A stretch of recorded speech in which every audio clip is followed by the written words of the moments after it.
नमस्कार दोस्तों, English speaking with युवराड़े sir हमारे इस यूट्यूब चैनल में आपका हार्दिक स्वागत है। आज हम पढ़ेंगे 10वीं स्टैंडर्ड की पोएम जिसका नाम है where the mind without fear. ये जो पोएम है ये रविंद्रनाथ टैगोर जी ने लिखी है। इस कविता में उन्होंने बताया कि मन जहाँ बिना किसी भय के हो, और इस तरह से हमें उस एक प्रार्थना है उन्होंने की हुई।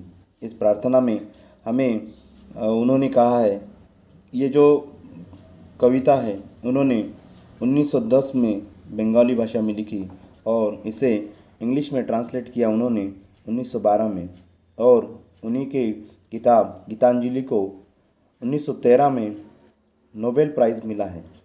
और वो पहले ऐसे अन यूरोपियन थे कि जिनको ये पुरस्कार मिला था। उनकी जो कविताएं हैं, उन कविताओं में हमारे उस समय भारत में ब्रिटिश लोगों का शासन था और हमें उन लोगों आज़ादी के लिए हर लोग कोई सपना दिख रहा था। कविता ईश्वर को प्रदान है, ईश्वर को लिखी हुई ये प्रार्थना है। इस कविता के माध्यम से स्वतंत्रता को अपनी विचारधारा के रूप में सबके सामने रखा है उन्होंने। और जहाँ मन बिना किसी भय के होता है, where is the mind without fear. इस पोएम में क्या कहा है, हम ये लाइन टू लाइन पढ़ेंगे। Where is the mind without fear and the head is held high, where knowledge is free. उन्होंने कहा कि जहाँ स्वतंत्रता हो, भारत के लोगों के लिए आने वाली जो समय है वो आज़ादी का हो, प्रगतिशील हो, खुशहाल हो, जहाँ बेबसी निराशा का कोई स्थान न हो। इसी प्रकार का उन्होंने यहाँ पे जहाँ सर फ़क्र से ऊंचा हो, वहाँ बिना किसी भय, अब किसी को मन में भय न हो, और जहाँ ज्ञान मुक्त हो।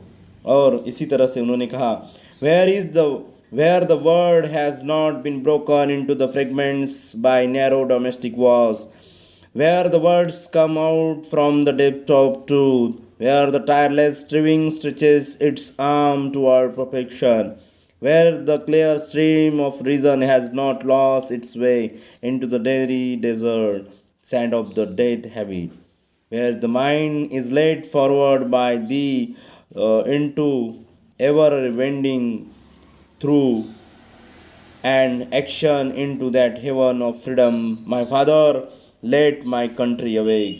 इस कविता में उन्होंने कहा है कि जहाँ जो ज्ञान है मुफ्त हो, जहाँ दुनिया टुकड़ों में बटी न हो, जाति पाति की कोई दीवार न हो, जहाँ सत्य की गहराइयों से लोग चले और उनके मन में सत्यता हो, बिना किसी के लिए किसी के बारे में कोई मन में छल न हो, कपट न हो, ऐसा, और टुकड़ों टुकड़ों में दुनिया बटी न हो, जहाँ लोग सच्चे हो, खूब मेहनत करें, लोग जहाँ खूब मेहनत करते हो, मेहनत करके अपनी प्रगति के पथ पर चलते हो, जहाँ उनका लॉजिक परफेक्ट हो और उनका लॉजिक कहीं पे भी भटका न हो। ऐसी प्रार्थना यहाँ पे रविंद्रनाथ टैगोर जी करते हैं।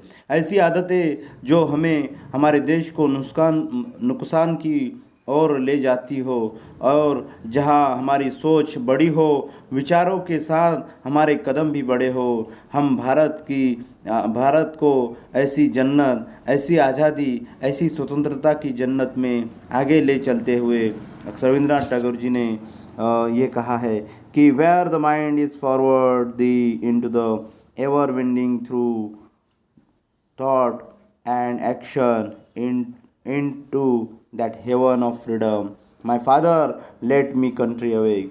और वो प्रार्थना करते हैं कि हे ईश्वर, हमें ऐसी दुनिया में ले चलो कि जहाँ ऐसी जन्नत हो कि जहाँ कोई भी किसी पे हर एक स्वर्ग की ओर चलो। हे मेरे ईश्वर, हे मेरे पिता, तुम मुझे मेरे इस देश को आगे बढ़ाओ, जहाँ पे लोग जिनका मन सच्चा हो, जो बिना किसी सोच, कभी उनकी सोच छोटी न हो, उनकी सोच बड़ी हो, उनके विचार बड़े हो। और इसी तरह से उन्होंने कहा कि जो गलत आदतें हैं, वो गलत आदतें देश को जो नुकसान पहुंचाती है, वो आदतें हमें छोड़नी होगी और उन विचारों के साथ हमारे कदम भी बढ़ते हुए जहाँ प्रगति के पथ पर चलते हो, ऐसा स्वतंत्र का स्वर मेरे देश के लिए चाहिए, या देश के लिए प्रार्थना करते हैं रविंद्रनाथ टैगोर जी। फ्रेंड्स, आपको मेरी ये कविता अच्छी लगी हो तो आप मेरे चैनल को सब्सक्राइब कीजिए, लाइक कीजिए और शेयर कीजिए अपने दोस्तों के साथ। धन्यवाद दोस्तों।